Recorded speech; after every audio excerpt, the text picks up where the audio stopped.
Êtes-vous prêts? Je vous emmène loin, loin dans un pays où il fait froid, où le vent souffle. Nous allons en Russie. Vous êtes bien habillés? Alors c'est parti. C'est l'histoire de 3 jeunes gaillards. Le dernier était le plus paresseux des 3. On lui avait donné un prénom standard, Petrouchka, et il passait toute la journée sur la banquette du poêle. Voilà qu'un beau jour, le père des 3 gaillards leur a quelque chose à leur dire. Il va bientôt mourir, il est malade, alors il leur donne chacun 10 roubles d'or et la maison. Il leur souhaite une bonne continuation et effectivement, peu de temps après, il mourut. Alors, quelque temps plus tard, les 2 frères dirent à Petrouchka: « Écoute Petrouchka, on part pour la ville. On va aller investir l'argent de papa. Si ça te dit, tu peux toi aussi nous donner tes 10 roubles d'or et on les investira, on achètera des choses utiles qui pourront faire honneur à l'héritage de papa. Tu auras ta part, comme nous tous. Et si ça te dit, on peut t'acheter 10 souliers, des souliers rouges, un bonnet rouge et une touloupe. Une touloupe, c'est une grosse pelisse de mouton sans couture qui ne laisse pas passer le froid. » Ah oui, Petrouchka, ça lui dit bien. Eh bien, voilà, on te propose ça et puis ça nous arrange que tu restes à la maison pour la garder et pour être avec nos 2 femmes. Alors, c'est ce qu'il fit, c'est ce qu'ils firent. Petrouchka resta sur la banquette du poêle et les 2 aînés s'en allèrent à la ville. Ils annoncèrent quand même Ils lui dirent quand même une recommandation. Fais ce que les femmes te disent, sinon on ne t'achète pas les souliers rouges, ni le bonnet, ni la touloupe. Oui, oui. Et voilà les frères partis. Et voilà qu'une femme demande à Petrouchka d'aller chercher de l'eau. S'il te plaît. Oh, tu vois bien que je suis occupée, je me repose, je suis là, je suis bien sur mon poêle, vas-y toi-même. Oh ben, si tu n'obéis pas, tu n'auras pas ni les souliers, ni le bonnet, ni la touloupe. Bon, j'y vais. Alors il y va, il prend 2 seaux, et puis quand il arrive à la rivière, il puise l'eau, et voilà qu'il aperçoit un brochet énorme.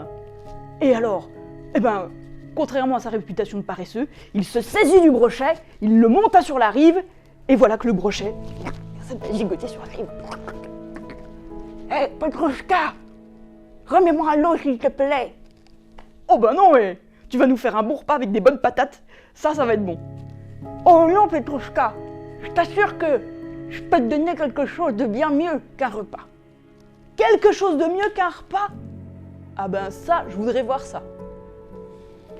Eh bien, tu n'as qu'à dire aux objets ou aux gens: faites ceci, faites cela, le brochet l'a dit. Et ils le feront.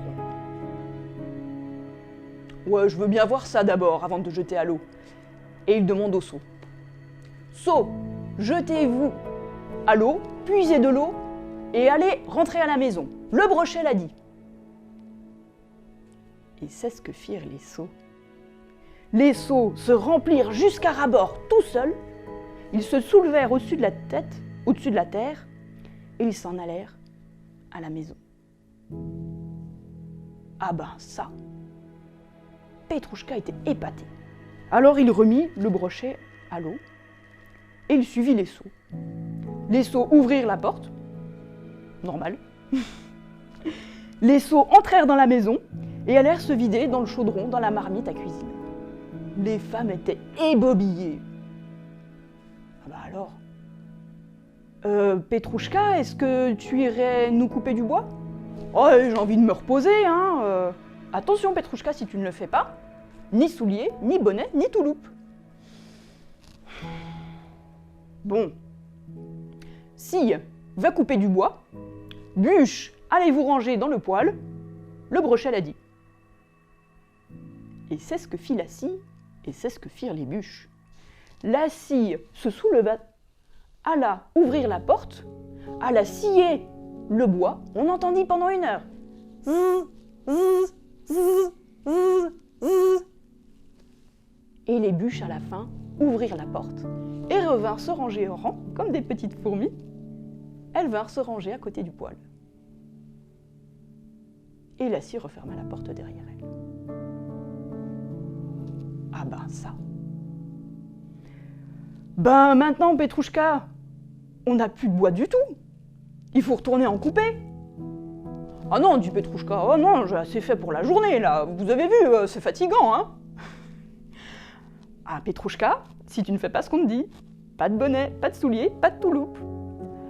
Bon, d'accord. Alors Petrouchka se rendit à la grange, il s'assit dans le traîneau. Porte, ouvrez-vous, le brochet l'a dit. Les portes s'ouvrirent. Traîneau, va à la forêt, en passant par la ville, le brochet l'a dit. Attends. Et les femmes le virent partir. Petrouchka, il n'avait pas attelé les chevaux. Ah bah ça. Et elle voyait le traîneau avancer tout seul, glisser comme s'il était sur une pente, sauf que le sol était parfaitement plat. Et il se rendit à la ville, en passant devant les gens qui d'abord, ceux qui le voyaient, le traîneau, ils étaient effarés, ils le voyaient passer, mais le traîneau, il allait de plus en plus vite. Il se mit à filer comme le vent. Et plus il avançait, plus la ville se faisait grosse, plus le faubourg amenait de la circulation et les gens qui passaient avec leurs gros chargements, c'était jour de marché, eh ben, le traîneau, il fila tout droit. Et les gens qui étaient là, tant pis, ils étaient jetés dans le fossé, écrasés. Le traîneau filait tout droit. Il sortit de la ville jusqu'à la forêt. Et là, eh ben, Petrouchka demanda à la scie, coupe du bois, bûche, rangez-vous dans le traîneau, le brochet l'a dit. Et c'est ce que fit la scie, c'est ce que firent les bûches. Et voilà le moment de repartir. Le traîneau fait demi-tour, il repasse par la ville.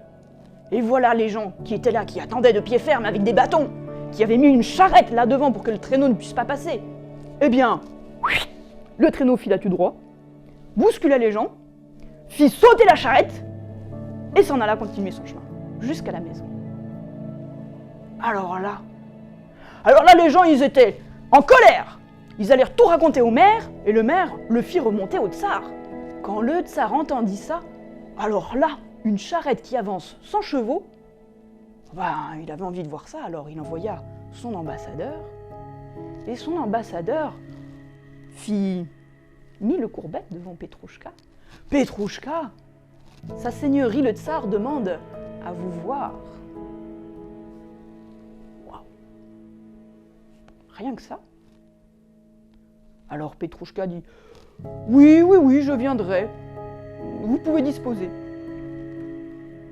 Ah, le petit moudjik qu'il était, le petit paysan qu'il était, alors là, il était monté en grade, il le sentait.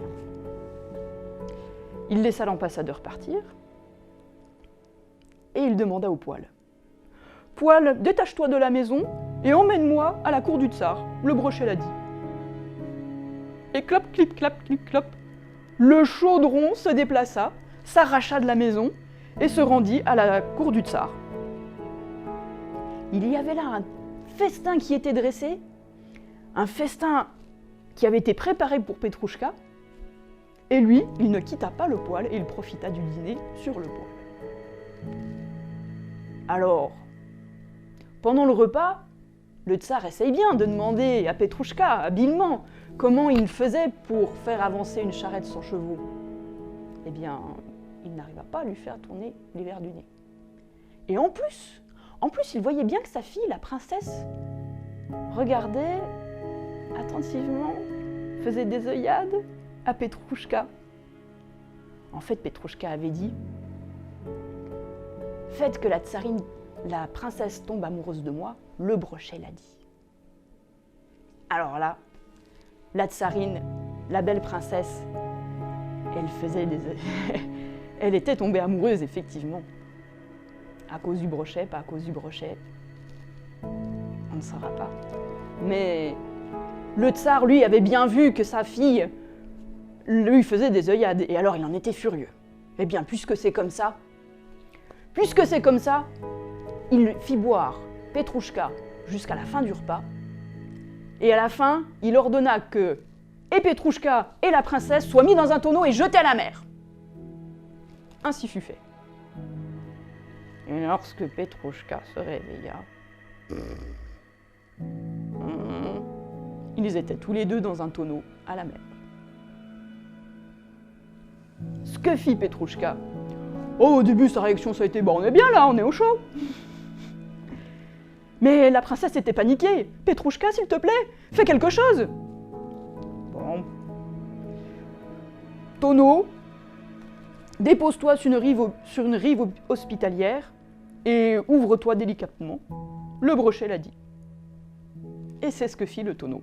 Il vogua jusqu'à une plage, jusqu'à une rive, jusqu'à une île luxuriante, où ici, ils vécurent heureux et eurent beaucoup d'enfants.